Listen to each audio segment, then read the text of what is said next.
All right. Good afternoon, everyone. Again, my name is Philip, and I will be conducting today's Stepping into Winter 21 Plan for Success. So, in today's session, I will give you a brief overview about the A&D, about what we do, and then do some job application on how to craft a cover letter and resume, and short answer questions and interviews preparation, sample behavioral questions and the STAR technique. And then on the job, we will discuss the networking, professional conduct, or what will be the expectations if you are successful in gaining the internship program with the member organization. And then we'll discuss the sharing information or adjustments that you will benefit from in so you will be able to perform at your best at your workplace. And then well-being, and then what will be the next step and resources. And I will play some video for you to for video of past program participants. All right. First is about the Australian Network on Disability. So Australian Network on Disability is a non-for-profit purpose organization, and we are resourced by public and private sector businesses on a national basis. And our main mission is to create a disability confident Australia by providing expert advice and services to our members on disability. So we work with businesses across all aspects, including training of staff, HR policies and procedure, and accessibility of products, services, and premises. And our purpose is to advance the equitable inclusion of people with disability in all aspects of business. And we are not a charity or recruitment agency, though we do perform some recruitment through the Stepping Into program, but our main focus is on educating employers to ensure their disability confidence and welcoming all types of people in their workplace. So just a bit of story about the Stepping Into program. So in 2005, Spark Helmo lawyers wanted to engage university students with disability in their organization for grad roles, but discovered that they were unable to compete with other students without disability because they lack experience and a work history. Working with A&D, the Stepping Into program was developed and piloted with Spark Helmo Lois and was found to be very effective in assisting students with experience and confidence to apply for grad roles, and also assisted workplace to become more familiar and confident in implementing workplace adjustments. So here's just, if I could please ask everyone to please mute their phones or their computer so we avoid any noise disruption in the background. So here are the time frames. So it's currently the application for the winter 2021 still open. If you have completed the application form, that's great. But if you haven't, please complete it as soon as possible, so we'll be able to assess if you still need to attend an interview with us. And then March and April the interviews, and then around May and June will be the onboarding process with the host employer, and July August will be placement commence. About the summer program, sorry, I did not update the date in there, but 21, 22 is still close. Interviews with host employees around October, November, and December to Feb will be the placement commencement. Placement may be completed in a full-time or part-time basis, but when you say part-time, you have to be clear and you have to explain what part-time looks like, just because the program is tailored for 152 hours or 4 weeks. But hours and flexibility must be negotiated with the host employer prior to commencing a placement. So the process for the program is eligibility. You must be in your penultimate year or final year of your university studies, and applicants must have a disability and be registered with disability services at their university, as this is a targeted program specifically for students with disabilities. So applicants are required to provide any relevant disability information or any information about adjustments or modification that may be required for the duration of the program. Alternatively, students may provide a valid medical information if not registered with disability services. And applicants must be enrolled in the second, last, or final year of their relevant degree at a recognized Australian tertiary institution.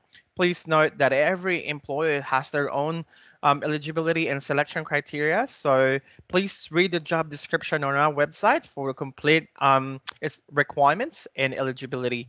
An applicant mustn't be on leave of absence from their studies, for example, deferred, working full time. Applicants must be committed and prepared to participate in fully in the program and be available to attend a student briefing conducted by A&D before starting the program. And applicants must have full work rights in Australia, and preference will be given to those applicants who haven't applied for or participate in the Stepping Into program.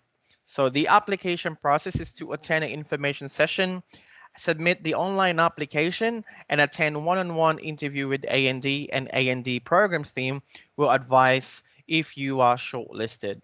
The interview process is host employer will contact shortlisted candidates directly. They will schedule you for an interview, and then host employer will advise you the outcome of your application. And please note any onboarding requirements of host employer will be done by the employer, and also the implementation of workplace adjustments. So that's a bit of the Stepping Into program winter 2021, but now in a more practical sense in your job application, not just in Stepping Into, but in your future job application. So applying for your first or even your second or even your third can be a daunting prospect. It is hard to know what employers are looking for in a resume, cover letter, and short answer questions, and how can you reflect on your previous work experience if you are applying for your first job. So this part of the session will focus on how to write a successful resume, cover letter, and short answer application. So where do you begin? Decide on what you want to do, a cover letter and a resume to suit. It again, your cover letter and your resume, it's a marketing tool or a marketing document of your personal business. So first is to manage that expectation, make the application process less time consuming and painful by setting your own personal guidelines right at the beginning of the process, and think of the location that will suit you. Make sure that you can travel to and from those locations on a daily basis, and it will not cause you any difficulties once you commence to the role. Be selective of the roles that you applied for.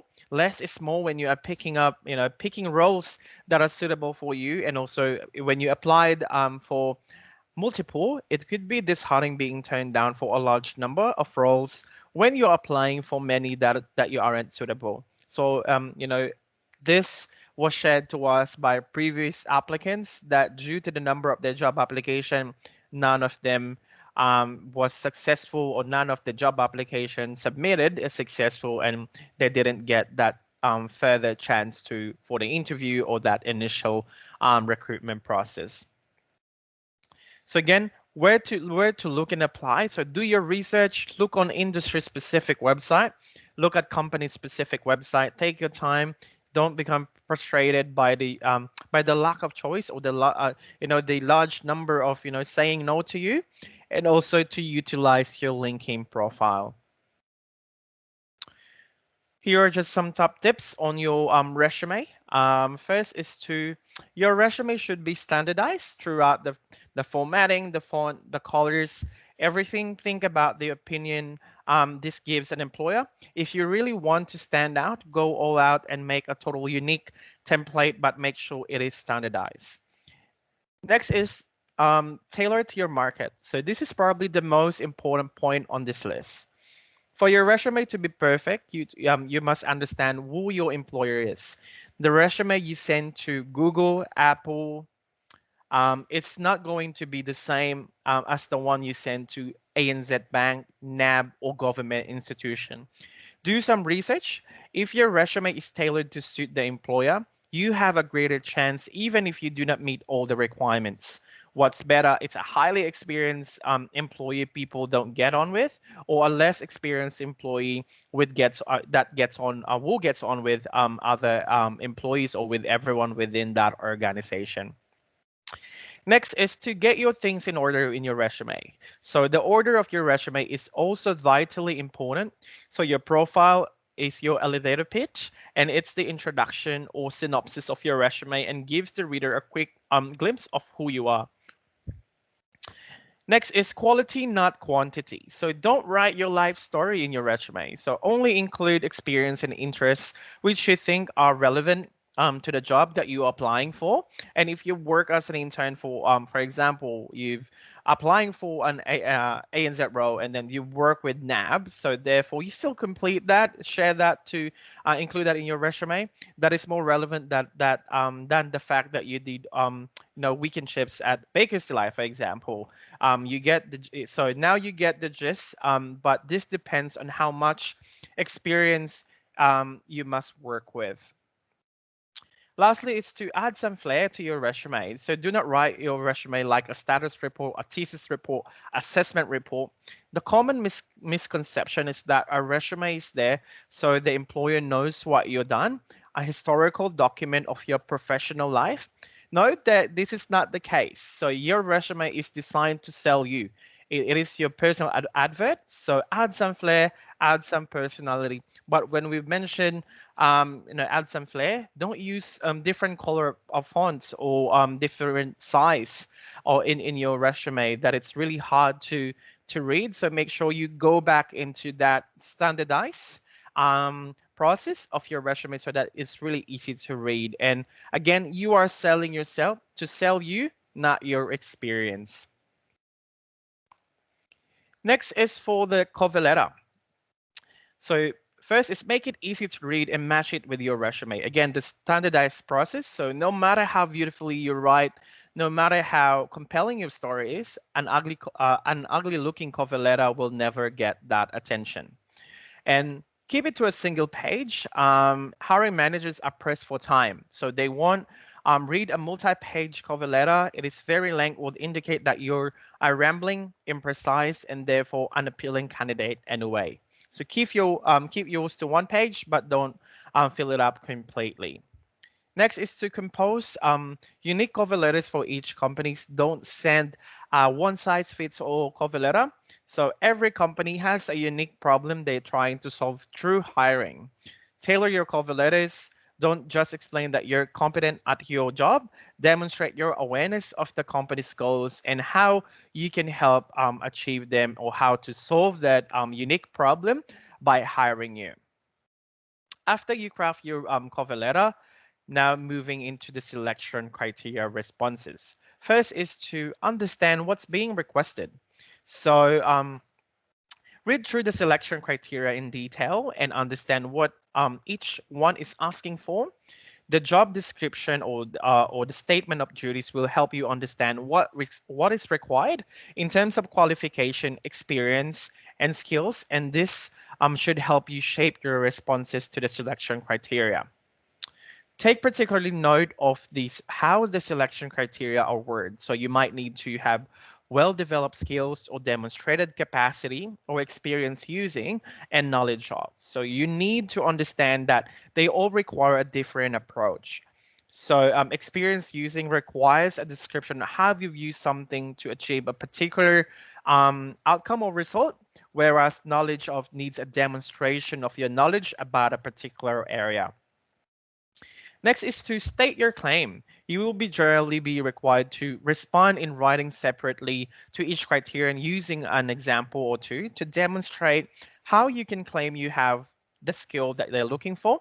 And the best way to do this is by providing relevant examples from past roles or study. But first up, you need to state clearly and concisely that you can meet the criterion and give a brief reason why you believe that. For example, is I have proven written and verbal communication skills further developed in my current role over the past 5 years, where I have the communicated in writing, face to face, and over the telephone with a broad range of stakeholders, including clients, the general public, and the senior management or senior executive. After you state your claim, you support your claim as well. So this is the most important part of the process and will usually require specific examples to back up your claim. So we recommend using the STAR model to help present your examples in a solid, cohesive manner. So be critical when checking your work, and most importantly, give yourself time. This process can be lengthy, and you will achieve this the best result by thinking through your experience, achievements, and success in order to present the best possible example. Try not to leave it until the last minute, as you will be more likely to succeed.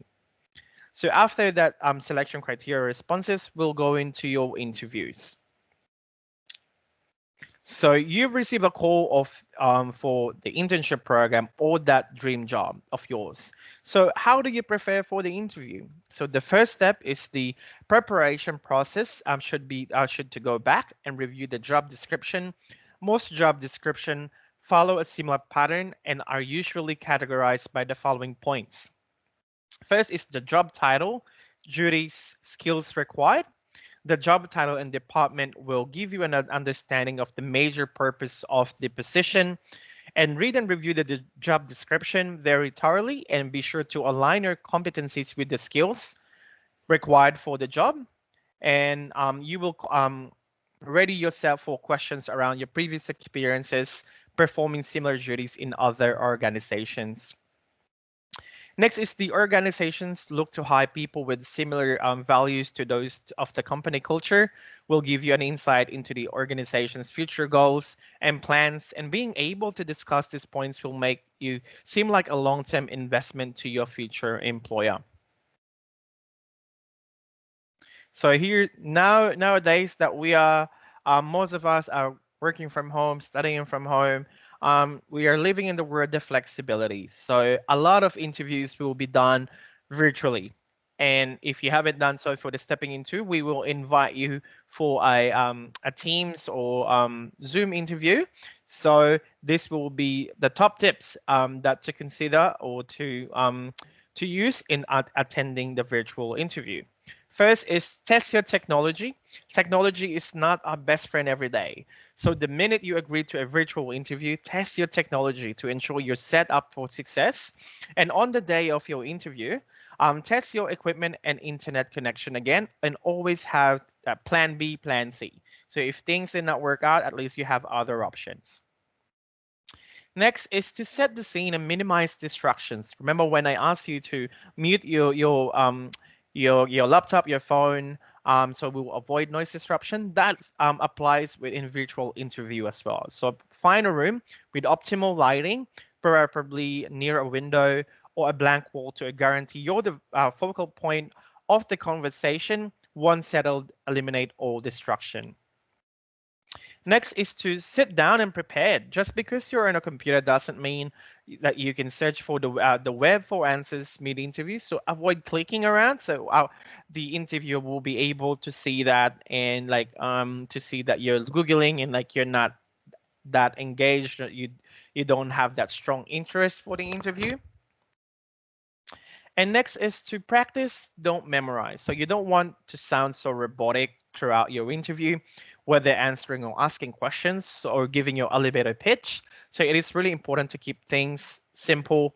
Being clear and concise is one of the most important things in a job interview.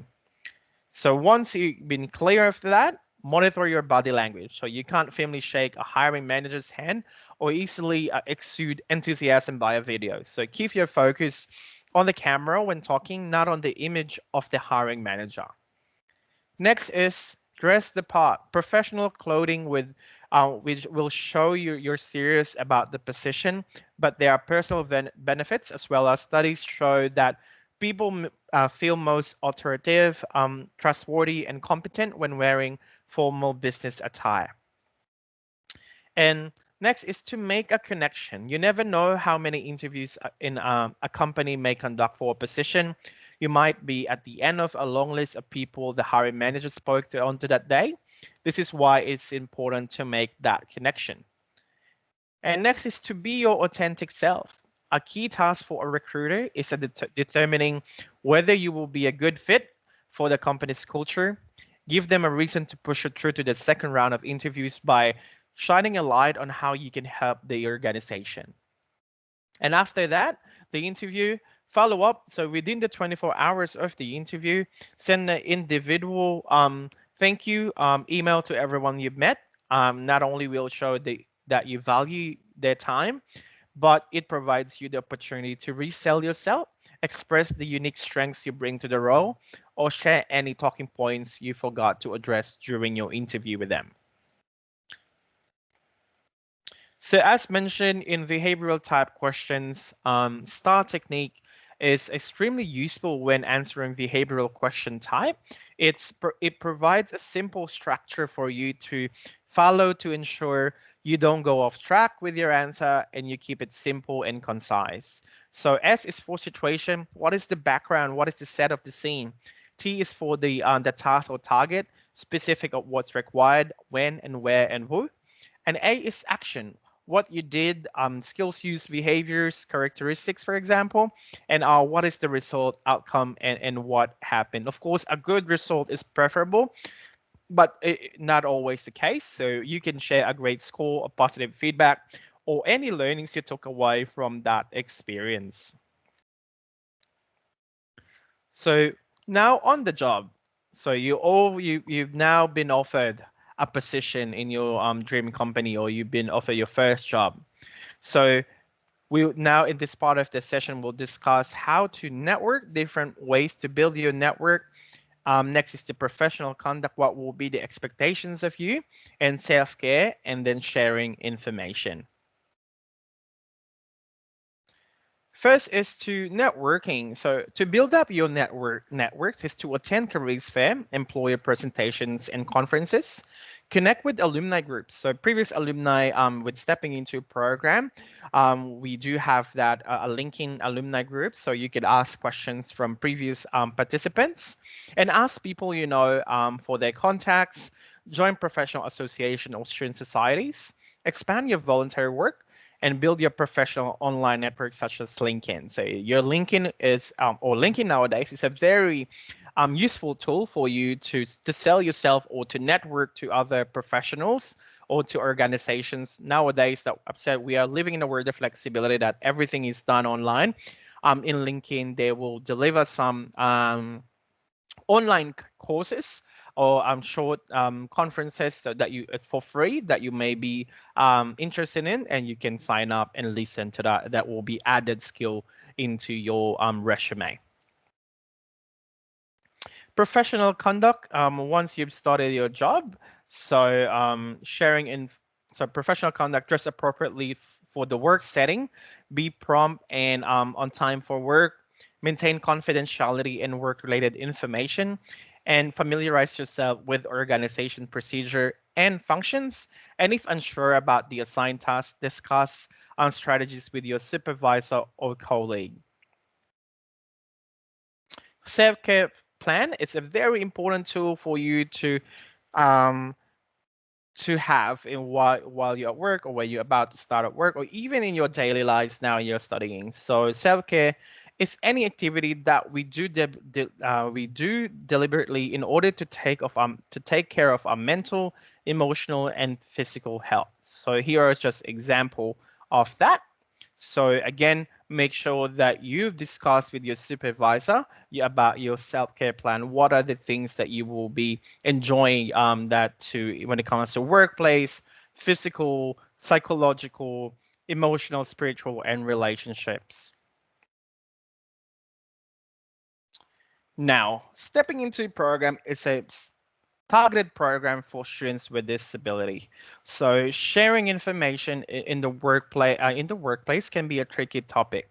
So it is important to gauge how confident the organization is with managing disability, and consider this when deciding if and when is the best time to share disability related information. The organization that participate in the Stepping Into program are committed to ensuring they provide interns with the best support as possible. However, it is important to understand that not all organizations and the individuals within the organizations are the same level of disability confidence. And again, but they sign up for the program because they would like to go forward with the program and to practice their workplace adjustments policies. The Disability Discrimination Act, it provides a legal protection for everyone in Australia against discrimination based on disability. The DDA prohibits discrimination against people with disability throughout all stages of the employment process, from advertising and recruitment to training as well as terminations. So under DDA, employees are obligated to make adjustments to that would result. So many employees accept that workplace flexibility is an attraction and retention strategy, and the Stepping Into program is an opportunity to this organization to trial their workplace adjustment policies, and also by giving, by you sharing your adjustments to the employer, will make that will minimize the impact of your disability, and to make sure that you will be performing at your highest ability, and also that will increase productivity in your end, and the you will be able to meet the job requirements that you applied for. So here are just the some example of common requested adjustments. So flexible working hours, as I said, you have to be clear what part-time hours looks like to you. Is that be specific? It's just 1 or 2 days per week. But if you would like to work part-time, we suggest 3 days per week. And additional support and supervision, adjustments to communication style, additional breaks, and assistive technology. So what will be the next step from here? So prepare your documents. So resume, academic transcript, access plan, or medical documentation. And then if you have completed the application form or attended an interview within the last 12 months, you are not required to have another one or to complete a new one.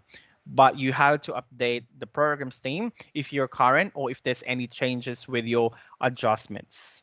So if you haven't completed the application form, again, please do so now, so we'll be able to invite you for a one-on-one interview, and don't leave it to the last minute, because that will help the programs team to to deliver on time, to let you know if you are shortlisted for the particular role. So here are just some resources that could help you further. So please visit our website so for the complete list, or if you would like a copy of today's presentation, just send us an email. We're happy to forward this to you so you have a copy as well. And now for any questions, please contact the programs team at applications@and.org.au. So we prefer you to contact us by email, so that will so we will be able to track that all of your inquiries. And before we wrap up today, I will be showing playing a video of previous program applicants. So bear with me, and then after that video, we will have some Q&A session, so to answer all your queries about the program.